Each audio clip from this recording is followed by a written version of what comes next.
Gloire à Dieu. Alors ce matin, on va continuer notre série de messages on a commencé la semaine dernière sur l'évangile de Jean. La semaine dernière, nous avons vu nous avons commencé le premier chapitre de l'évangile de Jean. Bien évidemment, on ne peut pas voir tout dans les moindres détails, parce que vraiment, si on faisait une étude minutieuse dans les moindres détails, ça serait vraiment très très long. Mais le but, c'est de pouvoir s'encourager, aussi que la parole nous enseigne au travers de l'évangile de Jean. Donc on a vu la semaine dernière le contexte de rédaction, on a survolé ensemble le premier chapitre et ce matin on va aborder le chapitre 2 de l'évangile de Jean que j'ai choisi donc d'intituler pour thème de ce message Jésus nous fait de nous, peut faire de nous, tout dépend où on en est avec Dieu, ses temples purs, son temple pur. C'est le désir de Dieu que nous soyons ou que si nous le sommes, eh bien, il a fait de nous des temples purs. Et c'est ce que l'apôtre Paul va rappeler, notamment aux Corinthiens. Corinthiens qui avaient une façon tordue de concevoir leur corps. Il va leur rappeler que jusque leur corps est le temple du Saint-Esprit qui habite en eux. Ils ont reçu et qu'ils ne s'appartiennent pas à eux-mêmes. Alors, si vous le voulez bien, on va faire une lecture enfin, plusieurs lectures, mais dans le même chapitre, dans Jean chapitre 2. Allez, on va commencer à partir du verset 1er, Jean chapitre 2, à partir du verset 1er. Et donc, je ferai le parallèle entre le miracle de Cana et la purification du temple par Jésus. Jésus va purifier le temple de tous ces vendeurs, ces marchands. Il y a une leçon à tirer dans ce chapitre, ça s'entrecroise et il y a un enseignement à tirer de cela. Jean chapitre 2, à partir du verset 1er. 3 jours après, il y eut des noces à Cana, en Galilée. La mère de Jésus était là, et Jésus fut aussi invité aux noces avec ses disciples. Le vin ayant manqué, la mère de Jésus lui dit, ils n'ont plus de vin. Jésus lui répondit, femme, qu'y a-t-il entre moi et toi? Mon heure n'est pas encore.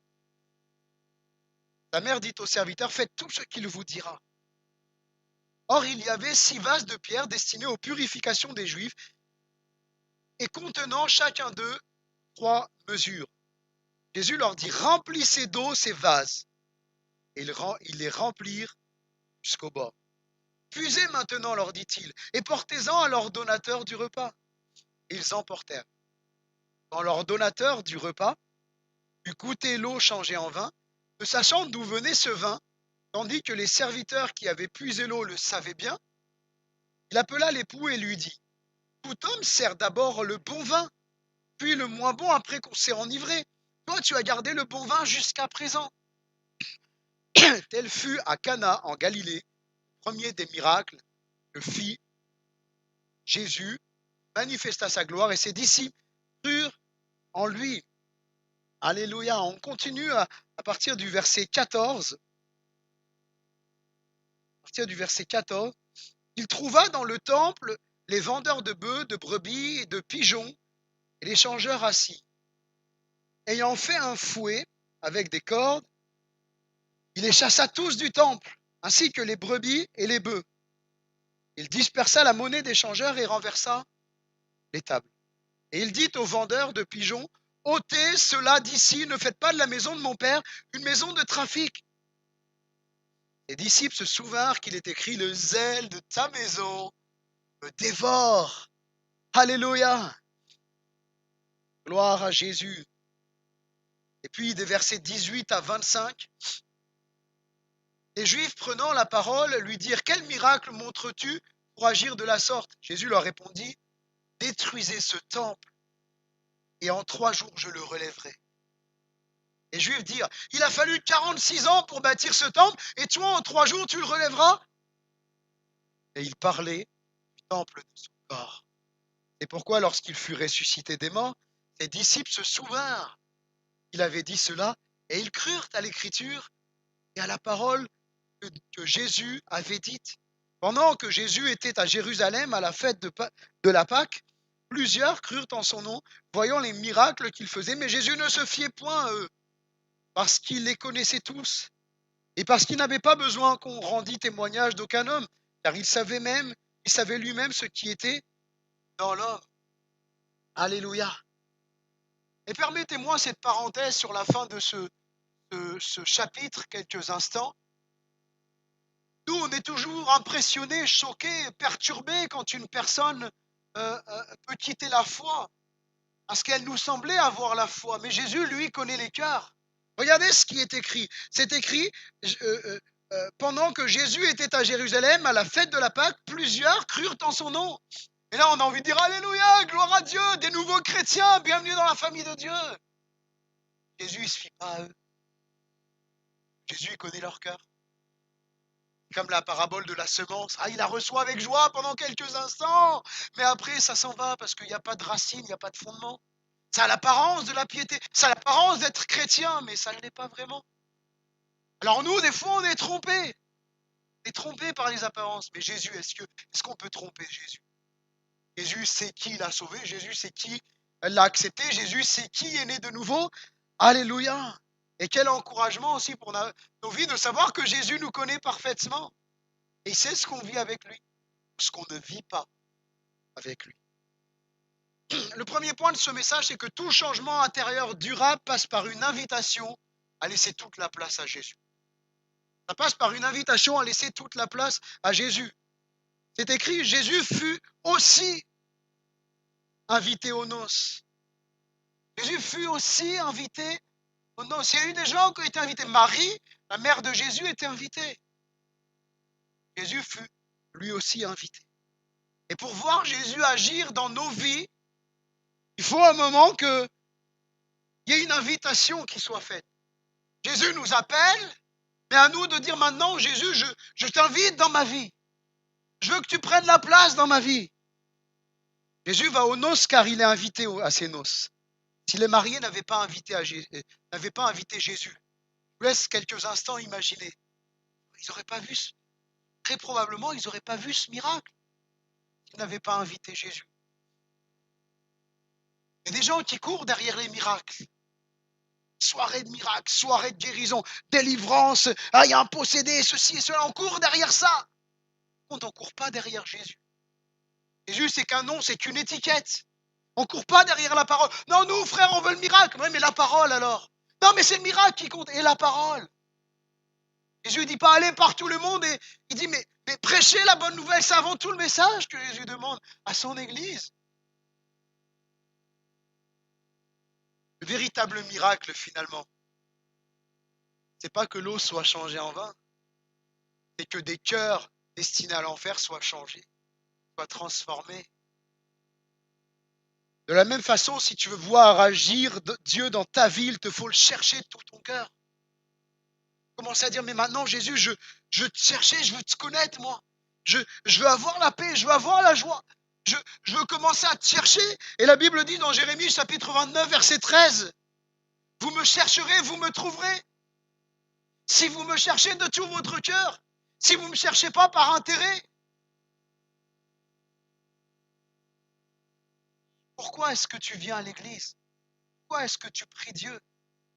Ta situation s'arrange pour que tu ailles mieux? Tu viens à l'église parce que c'est sympa, c'est un petit club d'église, c'est quoi qui te pousse à venir à l'église? Quelle est ta motivation profonde? Jésus dit, Dieu dit, tu me chercheras et tu me trouveras si tu me cherches de tout ton cœur. Parce que finalement, on ne peut inviter Jésus dans nos vies qu'à partir du moment où on commence à le chercher et le moment où il se révèle à nous. Parce que par nous-mêmes, avouons-nous-le, la chair, elle n'a pas envie de chercher Dieu. La chair, elle n'a pas envie de Jésus. C'est la réalité. Dernièrement, j'ai posté sur les réseaux, quand je lis Paul qui dit « Je ne fais pas le bien que je veux et le mal que je ne veux pas, et bien je le fais. » En fait, je réalise une chose, et là, Paul, il parle, il aime Jésus de tout son cœur, mais il dit même dans marcher par l'esprit, vous n'accomplirez pas les œuvres de la chair. La chair a des désirs contraires à ceux de l'esprit afin que vous ne fassiez pas ce que vous voulez. Alors finalement, est-ce qu'on a vraiment notre libre arbitre dans tout ça? on est attaché au péché depuis le commencement, si Jésus ne vient pas se révéler à nous, si vraiment il n'y a pas une recherche de Jésus dans nos vies, on ne peut pas le trouver si on ne le cherche pas. À vous, ça vous arrive de chercher vos clés? Ça m'arrive de temps en temps, pas souvent, j'avoue, pas souvent. Ça m'arrive quand même. Ou de chercher quelque chose et je ne le trouve pas. Mais il y a des lois il y a des dictons qui ne s'appliquent pas dans la vie spirituelle. Ah, je ne sais pas si vous l'avez déjà dit. Oh, vous savez, c'est quand on ne cherche pas qu'on finit par trouver. Ça ne marche pas dans la vie spirituelle. Dieu dit, vous me chercherez et vous me trouverez si vous me cherchez de tout votre cœur. Jésus a dit, voici, je me tiens à la porte et je frappe. Si quelqu'un entend ma voix et ouvre la porte, j'entrerai chez lui, je souperai avec lui et lui avec moi. Voilà la promesse du Seigneur. Si Jésus frappe à la porte de ton cœur, attends quoi pour lui ouvrir? Tu attends quoi pour ouvrir la porte à Jésus? Jésus t'appelle. Peu importe où tu es, peu importe ta condition, peu importe ton cœur, Jésus veut changer ton cœur. Jésus veut transformer ton cœur, endurci ton cœur de pierre, là. Un cœur bon, un cœur changé, transformé par Jésus. Tu ne peux pas te changer par toi-même. C'est impossible. La Bible dit qu'il n'y a pas un juste, pas même un seul. Il n'y en a pas un qui fasse le bien. Oh, mais vous rigolez, pasteur? Moi je suis bénévole au secours catholique, secours populaire, Croix-Rouge, les restos du cœur, tout ça. Mais ça ne veut pas dire que ton cœur il est bon pour autant. C'est bien de faire des bonnes œuvres. Mais faire le bien, c'est quoi? C'est chercher Dieu de tout son cœur. Chercher l'auteur du bien. Si Dieu t'appelle ce matin, n'endurcis pas ton cœur. Et peut-être quelqu'un se demande comment inviter Jésus, comment venir à lui. C'est quoi inviter Jésus? Eh bien, lorsque tu as le profond désir de chercher Dieu, que ce désir que tu n'avais pas jusqu'alors commence à naître dans ton cœur et il y a une recherche dans ton cœur qui te semble tellement importante et tu commences à chercher Dieu de tout ton cœur. Et Dieu va se révéler à toi, il va te montrer ton état de péché. Parce que c'est ça l'évangile, c'est qu'on est tous pécheurs et on va tous en enfer. Le message de l'évangile, le début du message de l'évangile, c'est ça. T'es pécheur, t'es séparé de Dieu parce que le mal habite en toi. Et à cause de ça, tu vas tout droit en enfer. Pas d'autre option pour toi. Et la bonne nouvelle, c'est que Jésus est mort à la croix pour pardonner les péchés de quiconque vient à lui, de quiconque répond à l'appel de Dieu et se tourne vers Dieu. Jésus est mort à la croix, son sang a coulé. Et nous l'avons chanté, précieux sang de Jésus, qui me donne un cœur nouveau, alléluia. Pour ça, c'est un moment où il faut dire, mais Seigneur, maintenant, tu me parles, tu te révèles à moi. Maintenant, je te demande pardon pour tout le mal que j'ai fait, tout le temps que j'ai perdu loin de toi. Et maintenant, je décide de vivre pour toi. C'est ça la repentance et la conversion. Quand on réalise la noirceur de notre vie, on dit maintenant c'est bon, j'abandonne tout ça, je laisse ça derrière moi et je veux vivre ma vie pour toi, Jésus. Il y a des choses qui commencent à changer. Notre conscience commence à s'éclairer. Ce qui nous semblait jusque-là banal, eh bien, nous dégoûte. Ce qui nous semblait pas si mal, eh bien finalement on le considère comme quelque chose de mal. Parce que notre conscience est éclairée. Et plus on lit la Bible, plus Dieu travaille nos cœurs et nous sanctifie. Et puis, il faut frapper à la bonne porte.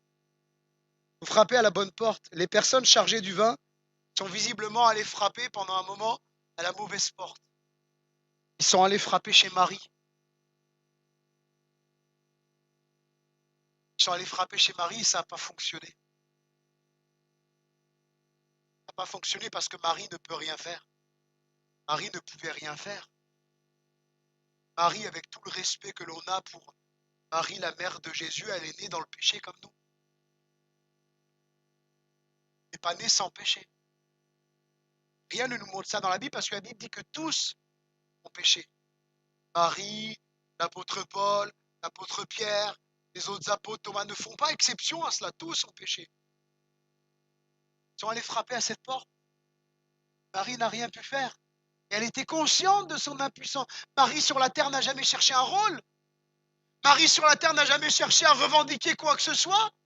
Encore moins à se prétendre la mère de Dieu, comprenez bien. Marie réalisait elle était choisie par Dieu pour mettre au monde Jésus homme, mais elle savait dans son cœur très bien qu'elle n'était pas la mère de Dieu. Dieu n'a ni commencement ni fin. Marie n'a rien revendiqué. Et Marie, du haut dans l'éternité, ne peut rien faire pour vous, ne peut rien faire pour moi. Excusez-moi si je choque certaines personnes qui peut-être n'avaient pas cette façon de voir les choses, mais aucun saint, aucun mort ne peut quelque chose pour toi.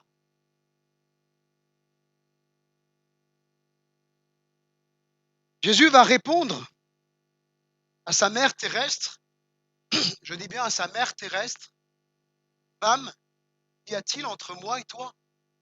Alors attention, hein, je n'ai pas mis d'intonation volontairement, il lui dit pas femme, hein? D'ailleurs, aucun mari devrait dire à sa femme, femme! Ah, pas ça. Dans la Bible, c'est pas marqué mari, soumettez vos femmes, hein. C'est marqué femme, soyez soumises à vos maris, et mari, aimez vos femmes comme Jésus a aimé l'Église. Ah, j'ai entendu quelqu'un amène de frères, ça fait plaisir. Alors, je ne sais pas à quoi ils ont dit amen. S'ils ont dit amen à femme, soyez soumises à vos maris, ou à mari, aimez vos femmes comme Jésus a aimé l'Église. Les deux. Et j'ai envie de dire, Seigneur, aide-nous quand même, hein. Comme Jésus a aimé l'Église, Seigneur, aide-nous. Il y a un seul médiateur entre Dieu et les hommes. La Bible dit dans 1 Timothée, chapitre 2, verset 5. Il n'y a pas d'autre médiateur. Il n'y a pas de médiatrice. Le seul médiateur entre Dieu et les hommes, c'est Jésus fait homme. Jésus l'homme, parce qu'il est plus qu'un homme, il est Dieu fait homme. Aucune personne décédée ne peut répondre à nos besoins. Aussi sainte a-t-elle pu être sur la terre, et parler à un mort, c'est dangereux, bien aimé. Parler à un mort, aller voir des guérisseurs, des fétichistes, des voyants, c'est dangereux parce que tu ouvres la porte à la puissance des ténèbres sur ta vie. Et un véritable chrétien, quelqu'un qui est né de nouveau, n'a pas le droit d'aller vers ces choses. Un véritable chrétien ne communique pas avec les morts. Et d'ailleurs, quand Lazare va s'adresser, le riche, va parler et va dire, mais envoie Lazare près de mes frères. Il va lui être répondu, il y a un grand abîme entre toi et nous. Il y a un grand abîme. Sachez que toute prière qui n'est pas faite au nom de Jésus et qui s'adresse au Père uniquement, toute prière qui est faite à une autre entité spirituelle se cache derrière un démon. La Bible dit que ce qu'on sacrifie à une idole, on le sacrifie à un démon. Il faut être clair avec ça. Voilà pourquoi on ne s'unit pas à n'importe qui. Voilà pourquoi on ne va pas faire des réunions avec n'importe qui. On aime les gens, prie pour eux, on leur témoigne de l'évangile, on peut manger avec eux, alléluia, les prendre dans nos bras, pas nos frères et sœurs pour autant. Ils ont besoin de Jésus. Peu importe la religion, peu importe qui ils prient, derrière, il faut voir que ces gens ont besoin de Jésus. Aucune religion ne peut nous amener au paradis, seul Jésus. Il va le dire dans Jean chapitre 14, verset 6. Il ne dit pas, je suis un chemin, une vérité et une vie, je suis le chemin. Il n'y en a pas d'autre, il n'y a qu'un seul chemin. Et c'est Jésus. Donc il y a deux choses à réaliser, bien aimé, dans la réflexion que Jésus fait à Marie. En disant femme, il montre ici sa divinité. Il montre sa divinité, il ne lui dit pas maman ou mère.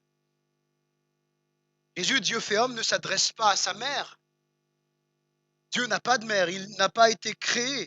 Et il s'adresse à une femme, Marie, qui n'est pas la mère de Dieu, mais qui est l'instrument, comme je l'ai dit, choisi par Dieu pour qu'il vienne habiter corporellement sur terre.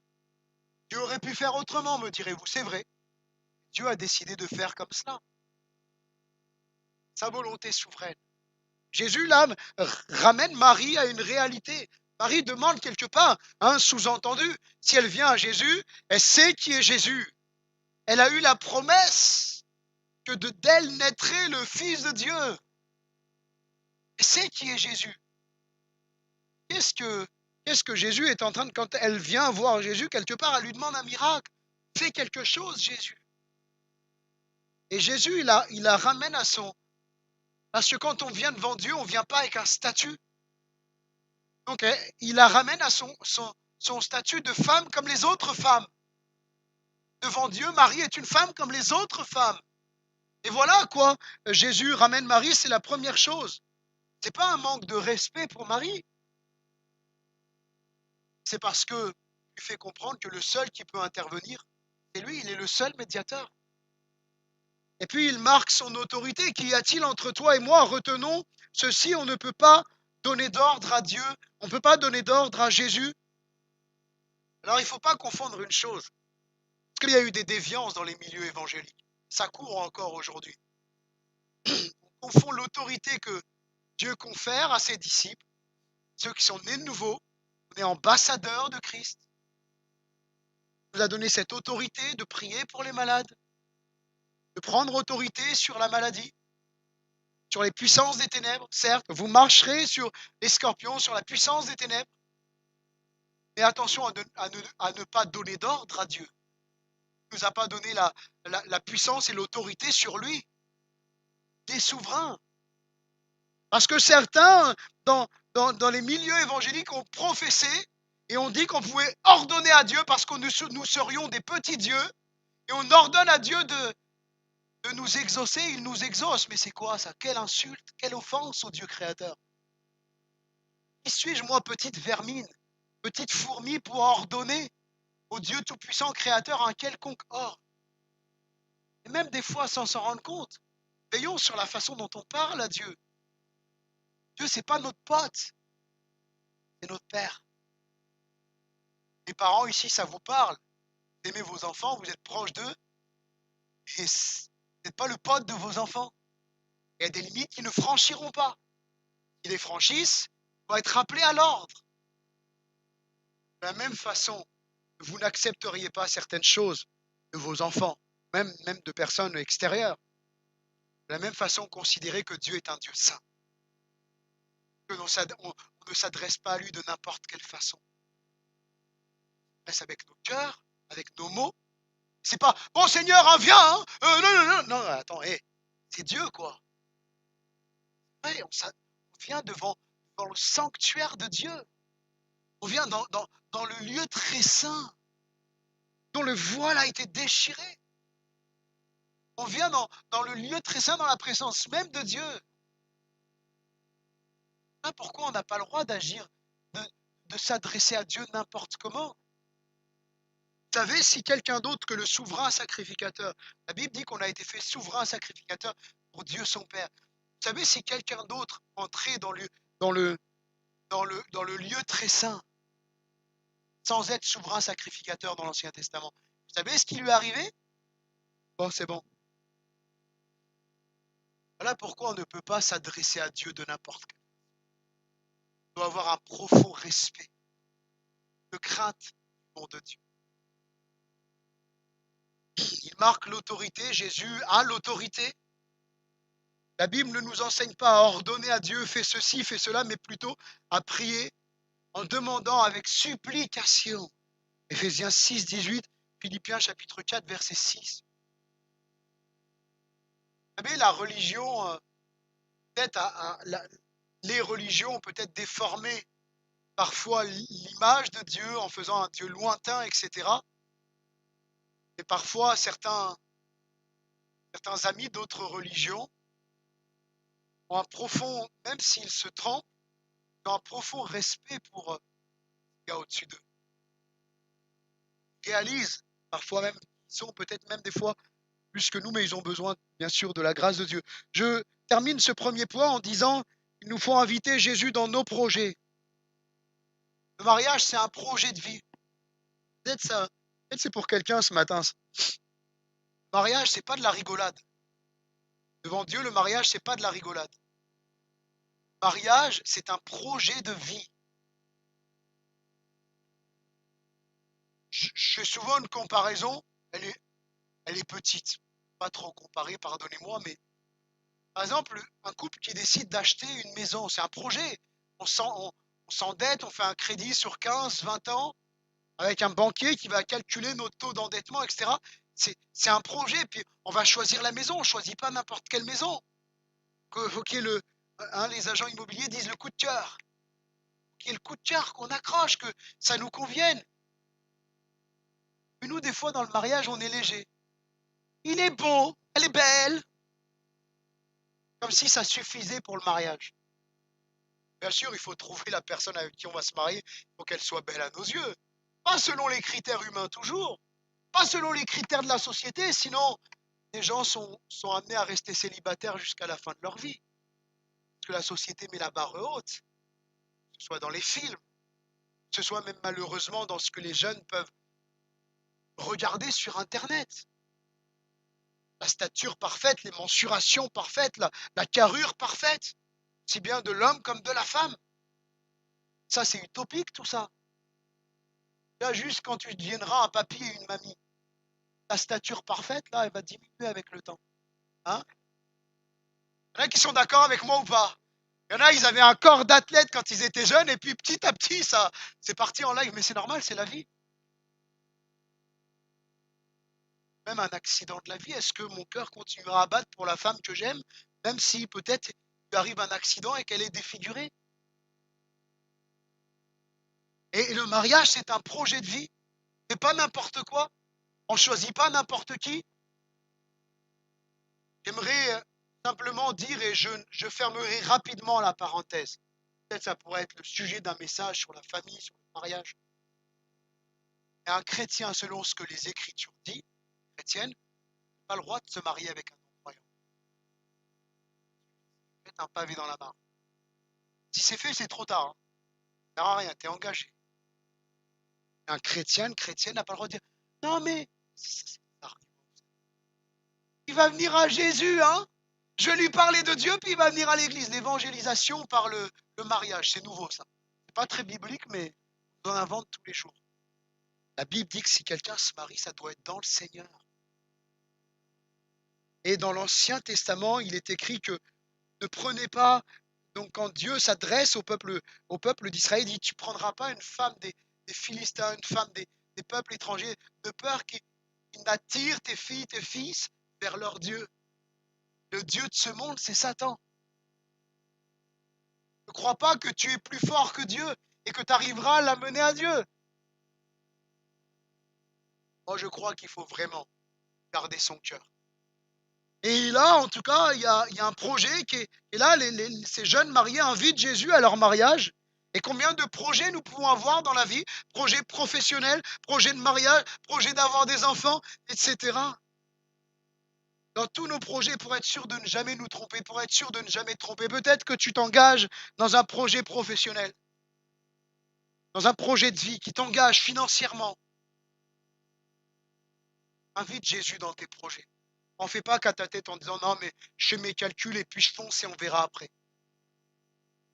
Cherche Jésus.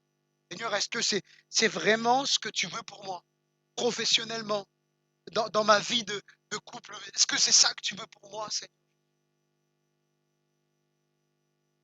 Philippiens chapitre 4, verset 6 dit ne vous inquiétez de rien. Pas facile.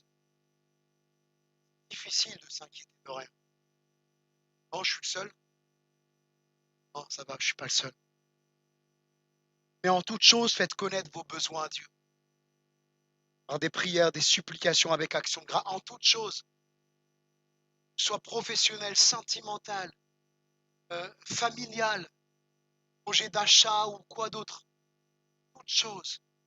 Faites connaître vos besoins à Dieu. Par des prières, des supplications, avec action de grâce, et la paix de Dieu qui surpasse toute intelligence gardera vos cœurs et vos pensées en Jésus-Christ. Le second point, c'est un changement d'orientation, un changement de vie. Il est écrit, or, il y avait 6 vases de pierre destinés aux purifications des Juifs. Pour que Jésus fasse de moi son temple, tu vas devoir changer l'orientation de ma vie, mon être intérieur, mon cœur, afin que je puisse lui être utile. C'est un changement. Jésus ne nous prend pas tel que nous sommes et puis il fait un petit ravalement de façade. Jésus nous change de l'intérieur. Jésus, il casse les fondations, casse les murs porteurs, casse tout et fait quelque chose de nouveau. Il change complètement notre être intérieur. Ce n'est pas toute chose oui, vont devenir un jour nouvelles ou sont en voie de devenir toutes choses sont devenues nouvelles. Alléluia! Quel encouragement, quelle grâce que Jésus change nos cœurs de cette façon. Avec Jésus, le changement, il est toujours possible. Ce n'est pas simplement de l'eau qui va être changée en vin. Et nous, on dit le miracle de l'eau changée en vin. On ne dit pas souvent le miracle des vases qui changent d'utilité. Jésus va changer l'utilité de ces vases. Ces vases servaient pour les ablutions des Juifs. Ils vont servir pour accueillir de l'eau qui va être transformée en vin, pour accueillir le miracle dans un repas de mariage. Si jusque-là, ça semble peut-être inutile, que tu ne trouves pas de sens à ta vie.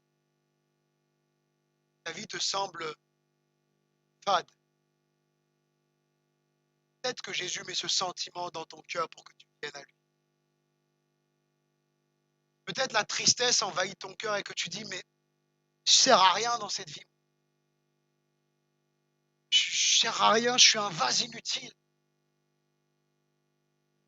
Viens à Jésus, laisse-le changer. Demande-lui pardon pour tes péchés.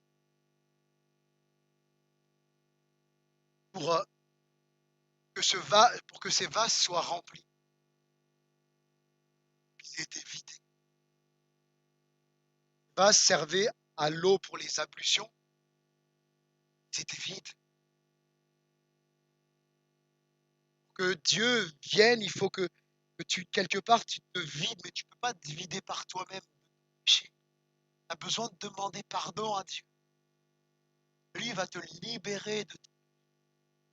Quand j'entends ces témoignages, de ce jeune qui disait, mais quand j'ai demandé pardon à Dieu, le jeune en question auquel je repense, c'est quand j'étais au groupe de jeunes à Dijon, pasteur de la jeunesse à Dijon, et ce jeune, la première fois que je le vois, il a grandi dans un milieu chrétien.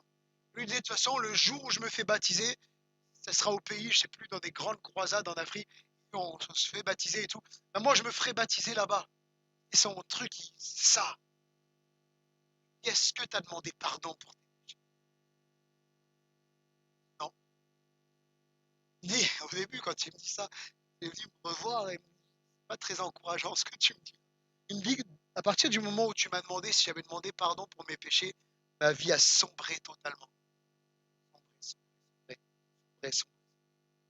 Jusqu'à un moment où, en me connectant à l'église de Dijon, parce qu'il était étudiant, donc il bougeait beaucoup, il me dit, en me connectant à l'église de Dijon, je tombe sur le culte et je tombe sur la parole et il y a une conviction de péché qui vient dans mon cœur. Et là, je réalise et je me mets à pleurer, à pleurer, à pleurer, à pleurer. Quand je sors, il n'y a personne qui est là. Et quand je sors de ce moment, je me sens libre. Et c'est là que j'ai compris que Jésus était venu habiter. Alléluia. Cette libération, tu peux la sentir même ce matin. Si à ta place, tu demandes pardon pour tes péchés à Jésus. C'est une vie qui change d'orientation. Les vases étaient orientés pour une utilité précise, la purification des jus. Et leur orientation va changer. Ils vont contenir le vin. Et Jésus, en instituant la scène, il prend la coupe de vin. La coupe de vin qui servait au repas de la Pâque. Il va en changer quelque part. Non pas la substance, on se comprend, mais le symbole, l'utilité. Cette coupe de vin, il va dire, mais maintenant, cette coupe de vin, ceci, c'est mon sang, le sang de l'alliance qui est répandu pour plusieurs, pour la rémission des péchés, Matthieu 26, à partir du verset 27. Notre orientation, c'est l'enfer, comme je le disais, tous ont péché, sont privés de la gloire de Dieu, mais le sang de Jésus nous purifie de tout péché, alléluia. Change notre orientation, change notre cœur. Son sang a coulé à la croix pour que nos vies changent profondément. Nos vies changent non pas, on devienne un peu meilleur, on se rafistole, mais que nos vies changent de destination, changent d'orientation, que nous n'allions pas en enfer, mais au paradis.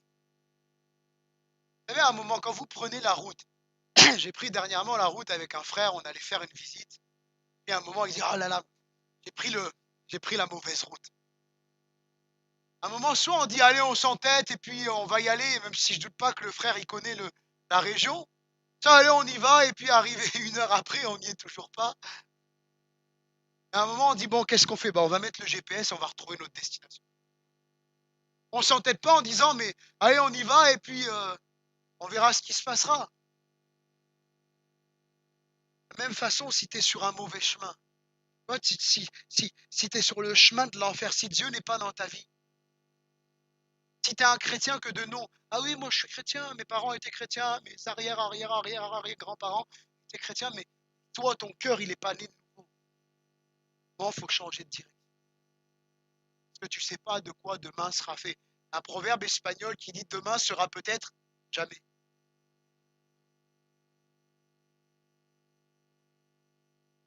Il n'y a pas de changement possible si je n'abandonne pas ma vie, si je ne laisse pas le sang de Jésus me purifier de mes péchés. Pas de changement possible. Et puis il y a une décision, c'est le 3e point, d'obéir à Jésus. Faites tout ce qu'il vous dira. Tout ce qu'il vous dira. Il faut que l'invité soit à la première place. Il ne faut pas qu'il soit simplement au centre. Non, on a des chants qui sont très beaux. On comprend la pensée du chant. Jésus soit le centre, par exemple, mais Jésus ne doit pas simplement être le centre. J'aime beaucoup ce chant, donc je ne critique pas du tout. Mais Jésus, il ne doit pas être simplement le centre, il doit être tout. La première place, la place totale. Faites tout ce qu'il vous dira. Et Jésus va dire, allez par tout le monde, annoncez la bonne nouvelle et enseignez-leur tout ce que je vous ai prescrit. Il y a des choses qu'on aime bien dans la Bible. Il y a des, vous savez, sur Internet, vous trouvez les adeptes des promesses de Dieu. Dieu te promet il te promet ça, Dieu tient toujours ses promesses. Un jour, j'ai fait une vidéo. Des fois, il faut rectifier les choses. Moi, je ne suis pas pour que sur Internet, il n'y ait qu'un son de cloche. Une pensée unique. Alors, ça dérange, il faut être prêt à prendre 2-3 petites claques de temps en temps, mais c'est pas grave. Dieu tient toujours ses promesses, c'est vrai. Est-ce que toi, tu tiens tes promesses envers Dieu? Est-ce que tu tiens tes engagements envers Dieu? Tu reposes tout sur Dieu. Ah oui, mais Dieu, il tient ses promesses et Dieu va faire ceci. Moi, je peux faire ce que je veux. Et Dieu doit me bénir. C'est sa promesse. Toi, ta promesse de marcher avec lui. La promesse de marcher dans la pureté, dans la sainteté. La promesse de suivre Jésus jusqu'à la mort. La promesse que tu as officialisée par les eaux du baptême. Et bien officialisée parce qu'elle est venue à la conversion, cette promesse de suivre Jésus, et tu l'officialises par le baptême. T'en es où dans cette promesse? Faites tout ce qu'il vous dira. Jésus ne veut pas être le locataire de nos vies. Il veut être le proprio. Il veut être le propriétaire de nous. Suis-je prêt à tout donner à Jésus? Suis-je prêt à lui obéir complètement en tout point? Suis-je prêt à faire tout ce qu'il me demandera, même si ça me gêne, même si ça me déplaît, même s'il me demande d'aller à Nini? Moi, j'ai envie d'aller à Tarsis. La Bible dit que l'obéissance vaut mieux que les sacrifices. L'obéissance vaut mieux que les sacrifices. Tu peux sacrifier tout ton temps, toute ton énergie dans une religion. Mais si tu n'obéis pas à Dieu, ça ne sert à rien. Faites tout, vous dira. Décision d'obéir à Jésus. Ils sont toujours à être obéissants au Seigneur. La volonté de Dieu, c'est que son temple soit pur. Verset 16, ôtez cela d'ici, de la maison de mon Père. Matthieu 21, 13 et Marc 11, 17 précisent, ma maison sera appelée une maison de prière des nations. Jésus ne veut rien de mauvais dans le temple, pas de place pour les trafics en tout genre, pour les magouilles, pour les mensonges. Ce que Dieu a voulu du temple de Jérusalem, c'est un temple pur. Et nous sommes le temple de Dieu. Et Dieu nous appelle à la pureté. Et voilà pourquoi quand on combat avec une addiction, on doit combattre jusqu'à la délivrance.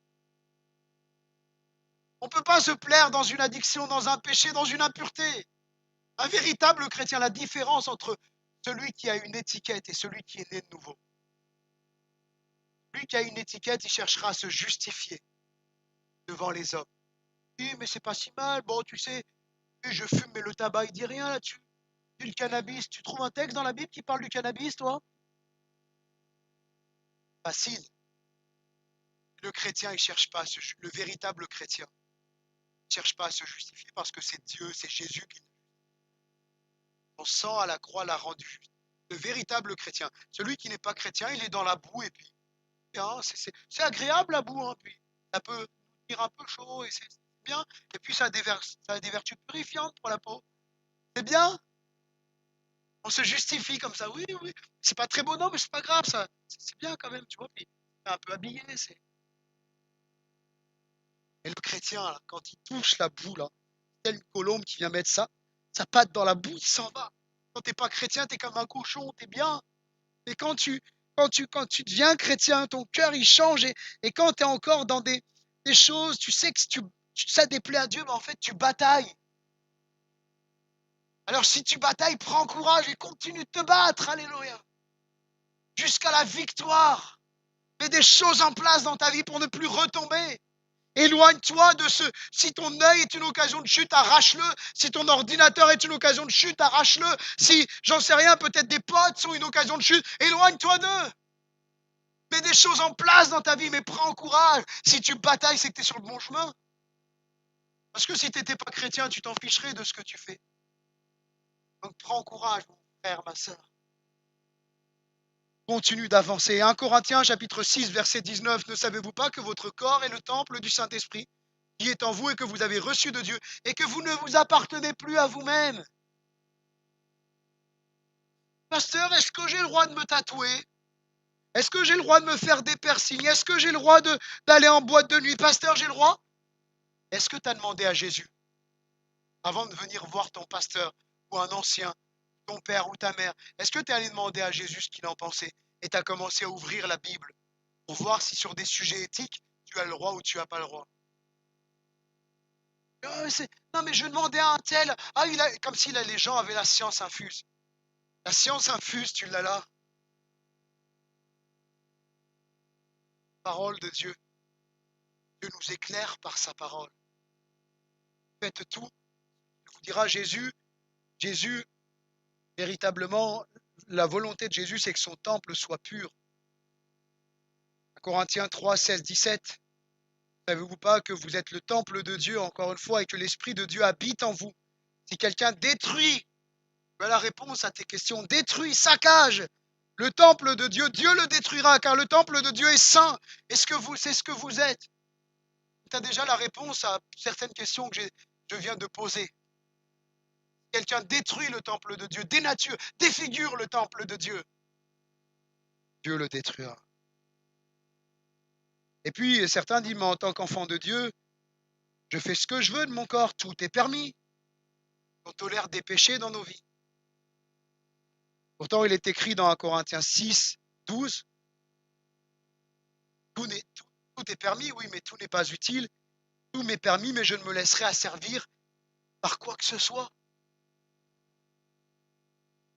Je ne m'appartiens plus, j'appartiens à Jésus.